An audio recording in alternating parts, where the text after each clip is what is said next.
한 사람은 서방의 박수를 받았다. 다른 한 사람은 서방의 경고를 받았다. 한 사람은 민주주의를 지킨다고 말했다. 다른 한 사람은 독립을 되찾겠다고 말했다. 한 사람은 돈과 무기로 전쟁을 버텼다. 다른 한 사람은 프랑스를 밀어내며 낡은 질서를 끊겠다고 했다. 그런데 시간이 지나자 질문은 바뀌었다. 누가 나라를 지키고 있는가? 그리고 누가 나라의 운전대를 남에게 넘기고 있는가? 이것은 젤렌스키와 이브라임 트라오레의 이야기다. 하지만 사실 두 사람만의 이야기가 아니다. 작은 나라가 강대국 사이에서 살아남으려 할 때 무엇을 내주게 되는지에 대한 이야기다. 국가는 탱크가 국경을 넘을 때만 빼앗기지 않는다. 돈줄이 넘어갈 때, 무기 공급이 넘어갈 때, 정보가 한 방향으로 묶일 때, 재건 계약서가 밖에서 설계될 때, 그리고 국민이 더 이상 자기 나라의 방향을 바꿀 수 없다고 느낄 때, 그때 국가는 이미 조용히 넘어가기 시작한다. 젤렌스키는 처음부터 전쟁 대통령으로 선택된 사람이 아니었다. 그는 배우였다. 코미디언이었다. 드라마 속에서 청렴한 대통령을 연기했던 사람이었다. 정치에 지친 우크라이나 국민은 그 이미지에 반응했다. 사람들은 평화를 기대했다. 부패와의 단절을 기대했다. 낡은 정치가 끝나고 정상적인 나라가 시작되기를 기대했다. 그의 압도적인 지지는 한 정치인에 대한 열광만은 아니었다. 기존 시스템에 대한 피로였다. 너무 오래 기다린 국민의 반응이었다. 하지만 현실의 국가는 드라마와 다르다.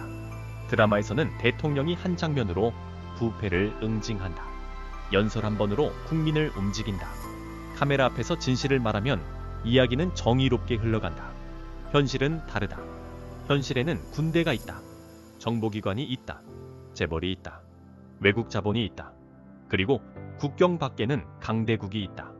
우크라이나에는 러시아가 있었다. 전쟁이 시작되자 젤렌스키는 다른 인물이 되었다. 그는 부패와 싸우는 외부자가 아니었다. 서방이 이해하기 쉬운 전쟁 지도자가 되었다. 카키색 옷, 짧은 수염, 화상 연설, 의회 연설, 폐허 속의 대통령, 민주주의를 지키는 최전선. 이미지는 강력했다. 서방 언론은 그를 저항의 상징으로 만들었다. 유럽 의회는 그에게 박수를 보냈다. 미국 정치인들은 그를 자유세계의 방패처럼 말했다. 젤렌스키는 우크라이나의 고통을 세계가 이해할 수 있는 언어로 번역했다. 그것은 분명한 정치적 능력이었다. 하지만 이미지가 커질수록 더 차가운 질문이 따라온다. 그 나라의 실제 운전대는 어디에 있는가? 우크라이나가 러시아를 혼자 막는 것은 거의 불가능했다. 이것은 인정해야 한다. 그래서 젤렌스키는 서방의 무기와 돈과 외교적 지지를 필요로 했다. 그 선택을 단순히 비겁하다고 말할 수는 없다. 약한 국가는 강한 후원자를 찾는다. 전쟁 중인 국가는 살아남기 위해 무엇이든 붙잡는다. 문제는 그 다음이다. 원조는 처음에는 생존처럼 보인다. 하지만 시간이 지나면 조건이 된다. 무기를 주는 국가는 전쟁의 방향에 목소리를 갖는다. 돈을 주는 국가는 예산의 우선순위에 목소리를 갖는다. 정치적 지지를 주는 국가는 외교의 한계를 정하기 시작한다. 전쟁은 키이우에서 벌어진다. 하지만 우크라이나의 운명은 키이우에서만 결정되지 않는다.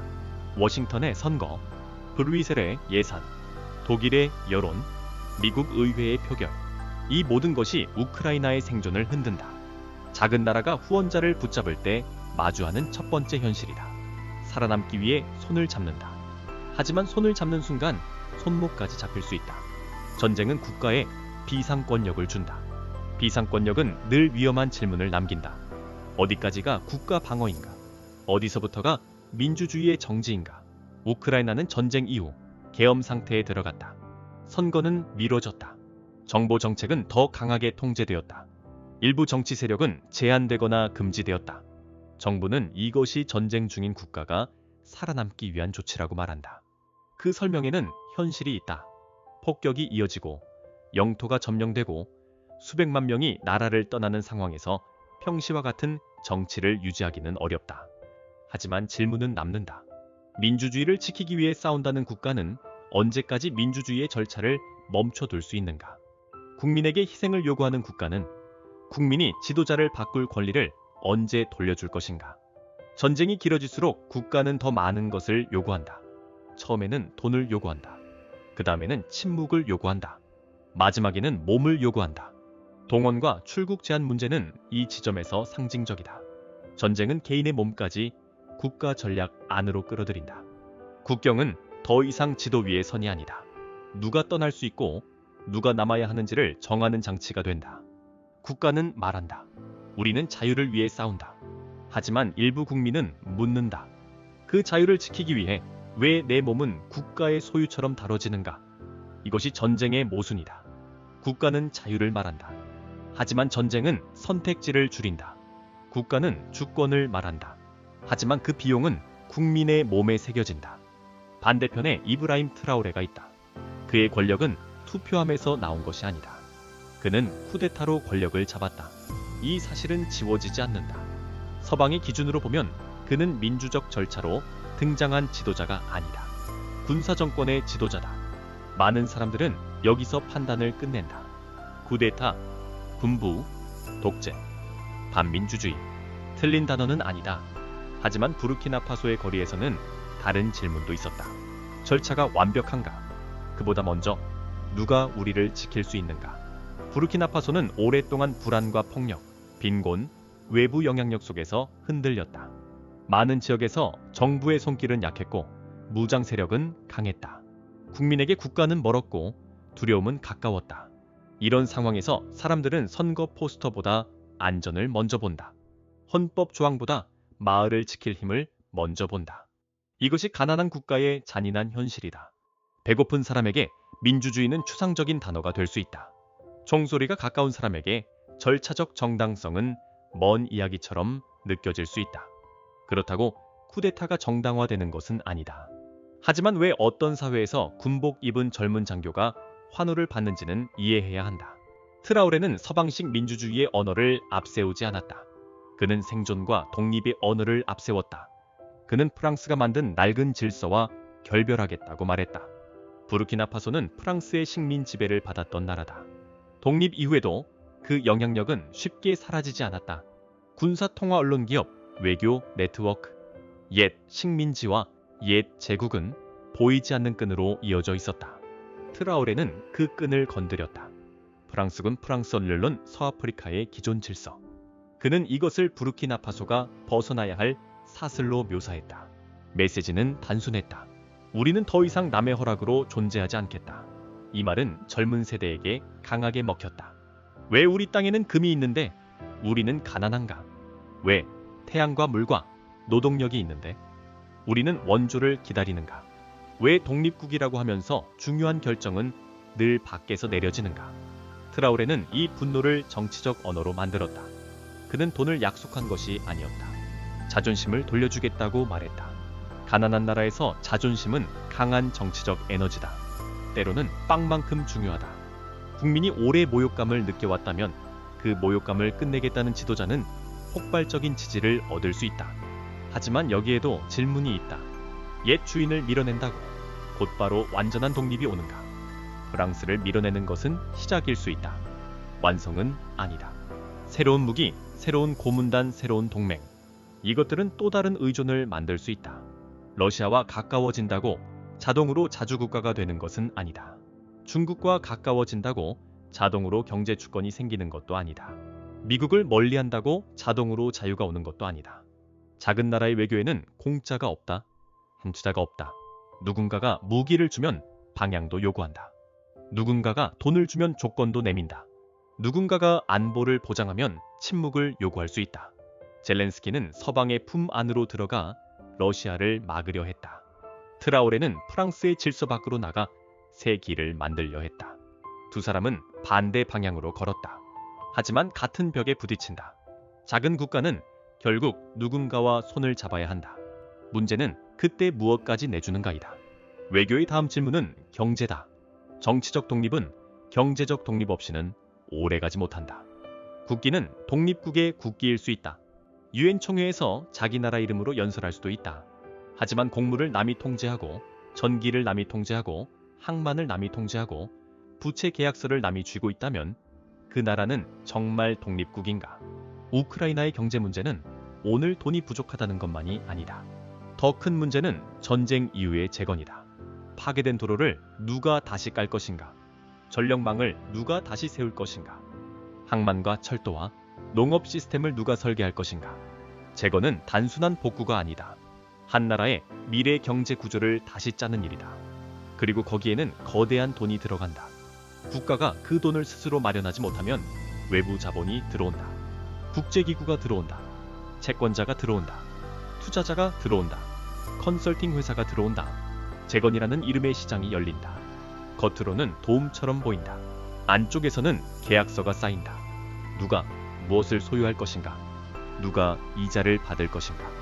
누가 수익을 가져갈 것인가? 누가 정책의 방향을 설계할 것인가? 전쟁이 길어질수록 재건의 청구서는 커진다. 청구서를 가진 사람들의 목소리도 커진다. 이것이 우크라이나가 마주한 경제적 위험이다. 우크라이나는 한때 유럽의 곡창지대라고 불렸다. 비옥한 흑토, 농업 잠재력, 산업 기반, 항공과 군수 기술. 하지만 전쟁은 이 모든 것을 흔들었다. 공장은 멈췄다. 전력망은 공격받았다. 도시는 파괴됐다. 노동력은 전선과 해외로 흩어졌다. 전쟁이 끝나도 문제는 끝나지 않는다. 오히려 더 어려운 질문이 시작된다. 전쟁이 끝난 우크라이나를 누가 설계할 것인가? 우크라이나 국민인가? 유럽의 관료인가? 미국의 전략가인가? 국제금융의 계약서인가? 부르키나파소의 질문은 다르다. 트라오레가 반복해서 강조한 것은 하나다. 정치적 독립은 경제적 독립 없이는 오래가지 못한다. 금을 캐도 남이 정지한다면 가난은 끝나지 않는다. 목화를 길러도 남이 가공한다면 산업은 자라지 않는다. 식량을 생산하지 못해 수입에 기대면 국가는 외부 가격에 흔들린다. 많은 가난한 나라는 이 구조 안에 갇혀 있다. 원료는 싸게 내보낸다. 가공품은 비싸게 사온다. 땅은 풍부한데 식량은 부족하다. 광산은 있는데 국민은 가난하다. 수출은 하는데 산업은 자라지 않는다. 트라오레는 이 구조를 건드리려 했다. 금농업, 가공산업, 국내 생산. 이 방향 자체는 중요하다.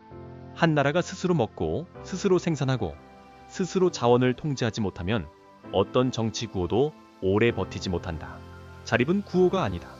창고에 쌓인 곡물이다. 끊기지 않는 정이다. 외국 기업이 마음대로 가져가지 못하는 광산이다.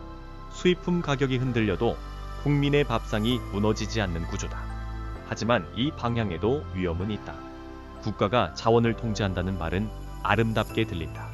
그러나 누가 그 국가를 통제하는가? 광산을 되찾는다고 해도 그 수익이 국민에게 가는가? 아니면 군부와 새로운 엘리트에게 집중되는가?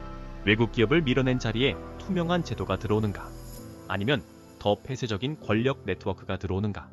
주권은 외국인을 쫓아낸다고 완성되지 않는다.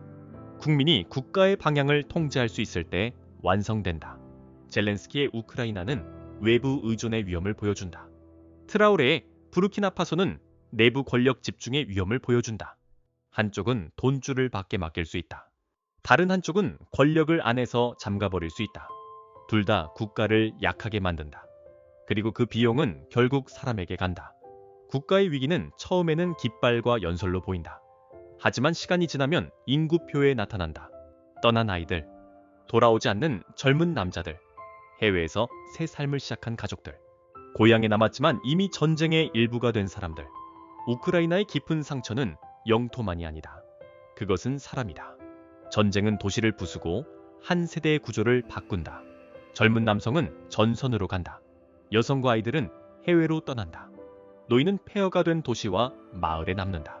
가족은 흩어진다. 아이들은 다른 나라의 언어로 학교를 다닌다. 처음에는 피난이다. 시간이 지나면 정착이 된다. 정착이 길어지면 귀환은 어려워진다. 이것이 전쟁의 인구학적 비용이다. 죽은 사람만 비용이 아니다. 태어나지 못한 아이도 비용이다. 돌아오지 않는 가족도 비용이다. 고향과 연결이 끊어진 다음 세대도 비용이다. 전쟁은 국경선만 바꾸지 않는다. 한 세대의 숫자까지 바꿔버린다. 국가는 전쟁이 길어질수록 더 많은 몸을 필요로 한다. 처음에는 자원 입대가 애국으로 불린다. 시간이 지나면 동원은 더 거칠고 절박해진다. 국가는 말한다. 나라를 지켜야 한다.